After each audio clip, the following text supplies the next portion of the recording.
Bishop Joseph Coffey, thank you so much for being with us at the event the other day where you prayed a bit of the rosary with us, had some good remarks, and I know the men and the women there, everybody really appreciated it at the Rally for Personhood, which was the end point of the Men's March, National Men's March to abolish abortion, and Rally for Personhood outside of the hotel here is where we were. So thank you for being with us. Can you tell us what drew you to come join us again this year?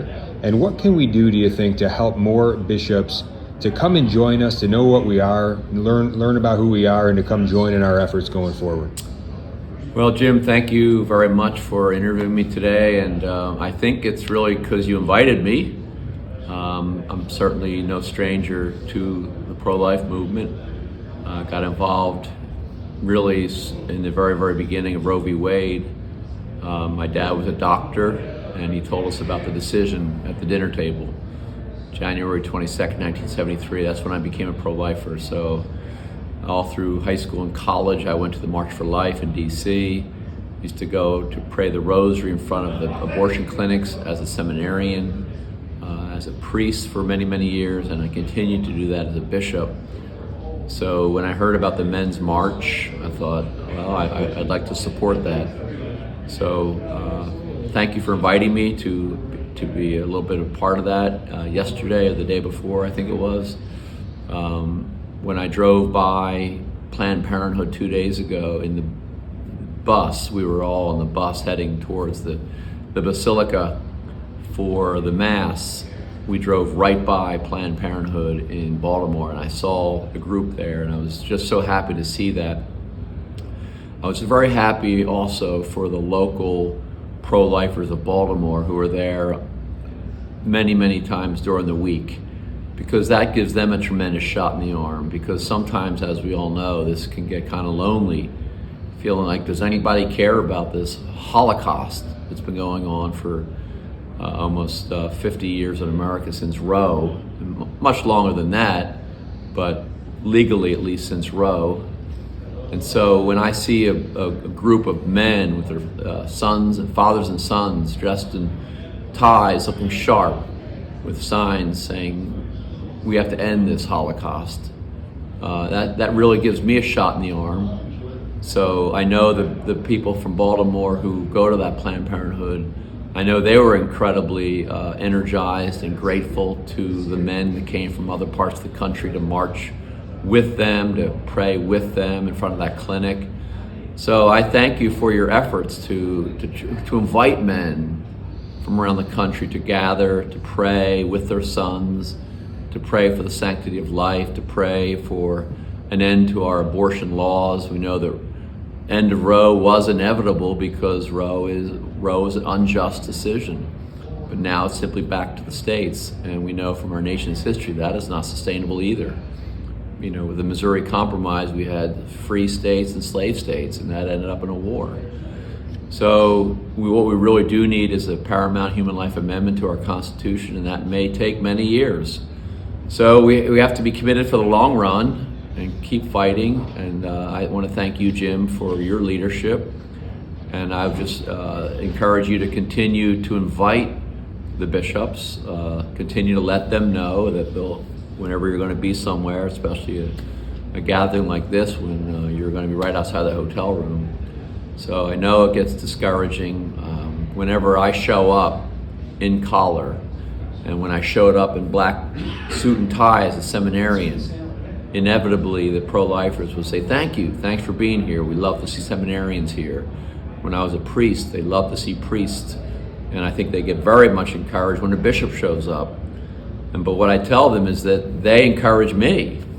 So I want to just encourage anybody that's watching this or listening to this to continue to fight, never give up, don't lose hope, don't lose courage, because we need a lot of that to continue this fight for life. Mm-hmm. Yeah, thank you, Bishop. Yeah, you mentioned the Personhood Amendment. The U.S. Constitution says that all people have a right to life.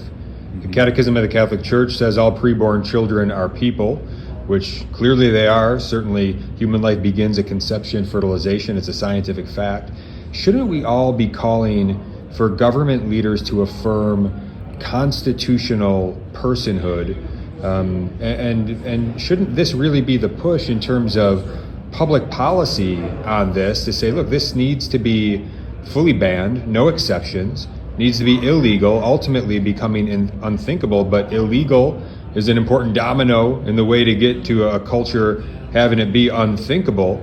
And any talk, you hear any talk among the bishops about a push for constitutional personhood? Well, I completely agree with you, because even in the many years we've been fighting Roe, you'd often hear things like, well, it's legal, it must be okay. I mean, it's unfortunate that people think in those terms, but that's one of the reasons why we have to make it illegal. We look back at our nation's history, and there were some things that were legal that were wrong. And Rosa Parks was courageous when she didn't move to the back of the bus. I mean, she paid the same fare as anyone else for her bus ride, and why should she sit in a different seat? And she got arrested, and she's considered a hero. And so sometimes we do have to simply change the laws. And I remember being a little kid asking my dad, Dad, what's a law? Who makes laws? I didn't really understand the process. And he gave me a quick lesson on, we elect our officials, who we call lawmakers, and they make the laws for our country. And a law is made to promote justice. And justice is rendering to one what is his due. So the unborn child in the womb has the right to life. Our Declaration of Independence says, we hold these truths to be self-evident, that all men were created with inalienable rights, among them life, liberty, and the pursuit of happiness. So life's the first one. So yes, we do have to continue to push that laws would be passed to promote and to protect human life, which is they are the most vulnerable among us. We have all kinds of laws to protect children and women and homeless people from being abused or beaten. Well, that's good. But the most vulnerable person in our society is the unborn child in the womb. And that should be the most sacred place, the safest place. But unfortunately, it's not. So that really does have to be our goal of a constitutional amendment, because otherwise we're just going to continue to fight these battles state by state by state. And it's going to be a long, hard fight, but we can't get discouraged. Mm-hmm. Yeah, thank you. Yeah, final question here. So I noticed that there's an award being given out by the USCCB that's named after Cardinal Bernardine. This is kind of an interesting takeaway for me. It sort of encapsulates a lot of what my experience has been here over the last couple of days, because he's the one that coined the so-called consistent life ethic, seamless garment, also known as seamless garment, where there's a right and proper interpretation of that right. All of these life issues are important, but what often gets left out is what becomes a distorted interpretation of it, which is that they seem to get all muddled into being all equal, rather than the hierarchy of values, a right proportion, a right ordering of things. And then what happens is that abortion gets minimized in that case. And so this has been used over the years in a distorted way to really minimize what's going on. So we heard in this last session about the genocide in Ukraine, that thousands were killed there last night. Horrible. 9/11 was invoked as in terms of loss of life there last night. But there does seem to be a serious disconnect and ignoring of what is an ongoing daily mass murder of the preborn, killed by the thousands every day, a 9/11 every day in our nation, and the genocide of abortion, especially with regard to Black Americans who are being murdered so disproportionately in the womb and targeted by abortion killing centers like Planned Parenthood.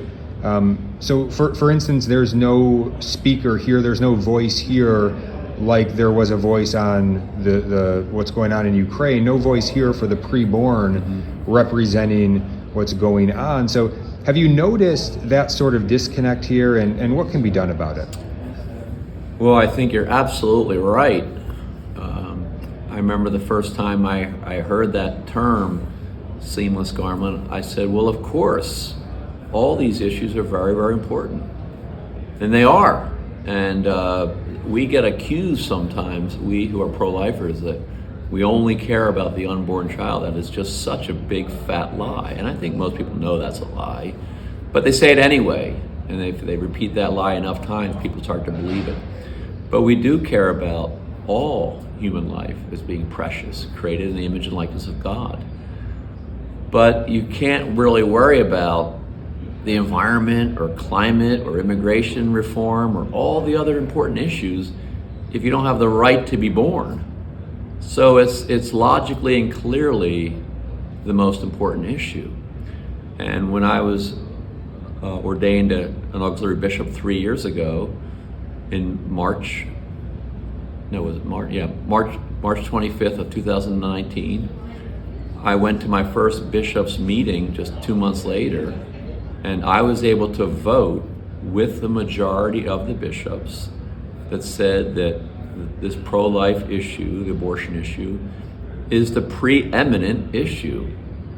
And fortunately, I voted with the majority.